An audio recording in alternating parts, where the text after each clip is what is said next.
Bonjour à tous, avec l'aide de Dieu, nous allons étudier le cours numéro 338 dans le Rambam Sefer HaMitzvot, commandement négatif numéro 46. Il est interdit d'habiter en Égypte. Pourquoi? Pour ne pas apprendre de leur incroyance envers Dieu et des mauvais comportements que la Torah n'admet pas les comportements égyptiens. D'où on apprend ça? Du verset qui dit « L'otosifun lashuv baderech hazeod » vous ne retournerez pas dans ce chemin vers l'Égypte. Cette interdiction a été répétée 3 fois dans la Torah. Nos sages disent, dans 3 endroits, le peuple juif a été ordonné de ne pas repartir en Égypte, et 3 fois ils sont repartis en Égypte, et 3 fois ils ont été punis. Quels sont les 3 endroits que la Torah interdit de repartir en Égypte? Le premier, c'est celui que nous venons de mentionner il y a un instant, l'otosifun lashuv baderech hazeod. Le deuxième, c'est le verset qui dit, baderech asher amarti lecha l'otosif od lirot, le chemin que je te dis que tu ne vas pas revoir. Et le troisième, c'est ce qui a été dit au peuple juif lorsqu'il était sur le bord de la mer Rouge, qui a chéré item et mitzrayim ayom l'otosifu lirotam od adolam. Ce que vous avez vu, l'Égypte aujourd'hui, vous n'allez plus jamais le revoir. Maintenant, le Rambam dit, bien que le sens simple du verset, c'est une histoire, on n'est pas en train de dire ici une interdiction pour repartir en Égypte, mais quand même, par tradition, ça a été reçu que c'est une interdiction. Encore un point, le Rambam nous dit, ça a été expliqué à la fin du traité Souka, que Alexandrie fait partie aussi de la terre donc d'Égypte, qu'on n'a pas le droit d'y habiter. Le Rambam nous dit que depuis la mer d'Alexandrie, on mesure 400 parsa, donc c'est une mesure sur 400 parsa, une longueur de 400 parsa sur une largeur de 400 parsa, et tout ça donc c'est la terre d'Égypte qu'on n'a pas le droit d'y habiter. Mais le Ram souligne qu'on n'a pas le droit d'y habiter, mais de passer là-bas pour du commerce ou pour passer par là-bas pour arriver à un autre pays, on a le droit. Clairement, il est écrit dans Yerushalmi, tu n'as pas le droit de repartir pour t'y installer, mais tu as le droit de repartir pour faire du commerce et faire la conquête de la terre. Commandement positif numéro 190. L'ordre qui nous a été enjoint, des guerres qui sont donc avec les autres nations, donc pas les nations qui habitent spécialement en terre d'Israël. Donc il y a plusieurs lois qui s'appliquent, et c'est justement donc cette mitzvah-là, et cette guerre-là, c'est appelée Milchemet HaReshut, une guerre qui est facultative. C'est-à-dire qu'on a l'ordre que si on va faire la guerre avec eux, eh bien à ce moment-là, on va d'abord faire une alliance avec eux pour pas les tuer. S'ils sont d'accord donc de faire la paix avec nous, nous donner donc leur terre, à ce moment-là, donc on va leur dire, on va vous donner des taxes à payer et ils vont être donc des serviteurs. Parce que le verset dit, ils payeront une taxe et ils vont te servir. Voici le langage du Sifri.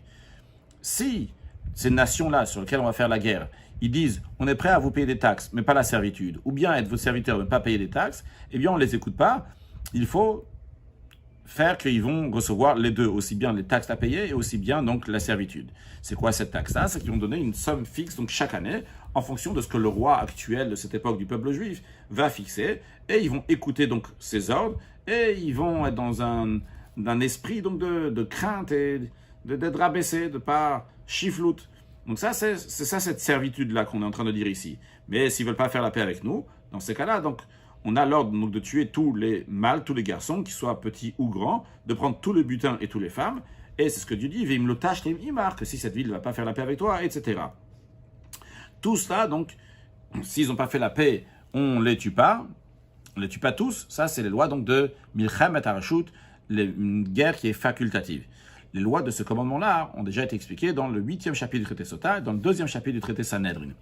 Commandement négatif numéro 56, l'interdiction, lorsqu'on va faire la guerre, d'appeler en paix, de rechercher la paix avec Ammon ou Moab. C'est-à-dire, on a appris dans le commandement juste avant que lorsqu'on va faire la guerre avec donc certaines des nations en général, eh bien, on envoie d'abord pour faire la paix, pour leur dire de se soumettre, etc., comme on a appris juste dans le commandement précédent.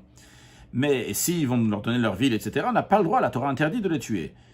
Mais en ce qui concerne Ammon, donc cette nation de Ammon et cette nation de Moab, eh bien avec eux, on ne fait pas ça. La Torah nous dit non, tu ne vas pas leur devancer la paix et leur demander qu'ils vont se soumettre.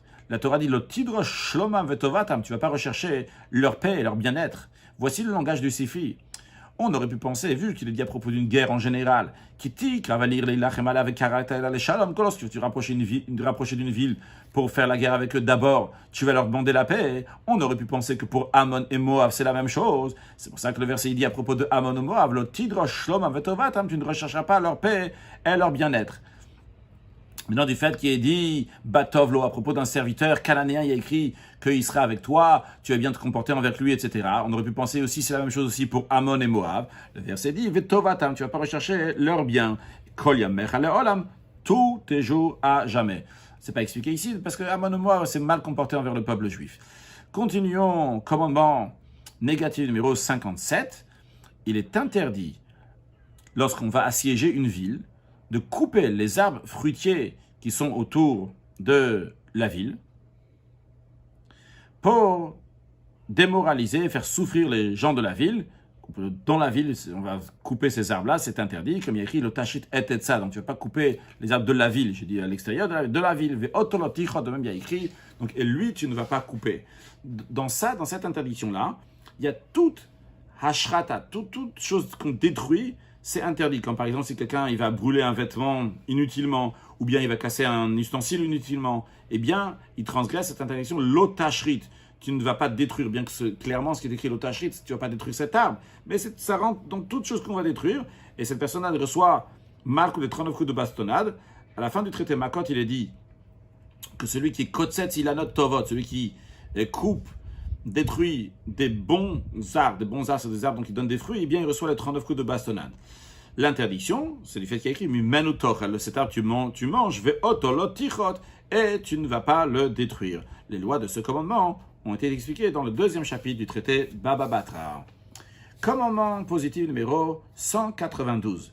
L'ordre qui nous a été enjoint, que lorsque nos troupes vont aller en guerre, on va leur préparer un chemin qui va à l'extérieur du camp, dans lequel ils vont faire leurs besoins, et que pas chacun va faire son besoin dans n'importe quel endroit, donc sur le champ ou entre les tentes dans lesquelles ils sont en train de camper là-bas les soldats.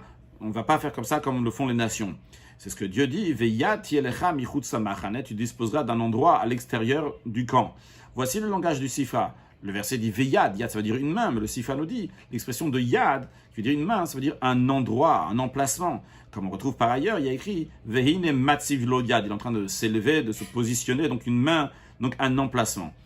Commandement positif numéro 193. L'ordre qui nous a été enjoint, que les ustensiles, les bêches, les pelles, etc., ces ustensiles donc pour creuser, pour recouvrir les excréments, les besoins, vont être avec les ustensiles de guerre pour tous les gens du camp, pour qu'ils vont pouvoir creuser l'endroit dont ils vont faire leurs besoins. Il y aura un endroit qui est particulier à cela, et il va recouvrir après, cette personne, ce soldat va recouvrir ses excréments après avoir fait ses besoins, pour qu'on ne va pas avoir du tout d'excréments dans le camp de la guerre. Comme il y a écrit au début du verset, lorsque tu vas sortir donc en troupe sur tes ennemis, etc. Dans la suite, il y a écrit, donc tu vas avoir, donc tu vas voir avec toi, donc tu vas avoir une bêche, une pelle.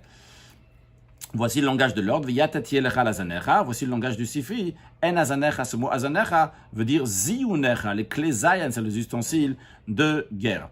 Un mot de chassidut, lorsque les Juifs étaient en Égypte, ils ont fait tous les birourim, ils ont élevé là-bas tout ce qu'il fallait. C'est la raison pour laquelle la Rizal explique qu'il n'y a pas besoin après de repartir en Égypte encore pour élever la matière, parce que la matière a déjà été lorsque le peuple juif était là-bas.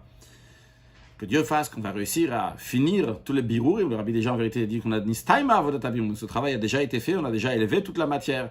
Donc maintenant, il suffit seulement le travail, les kabbalat de Mashiach, qui est nous de recevoir Mashiach très prochainement. Une excellente journée.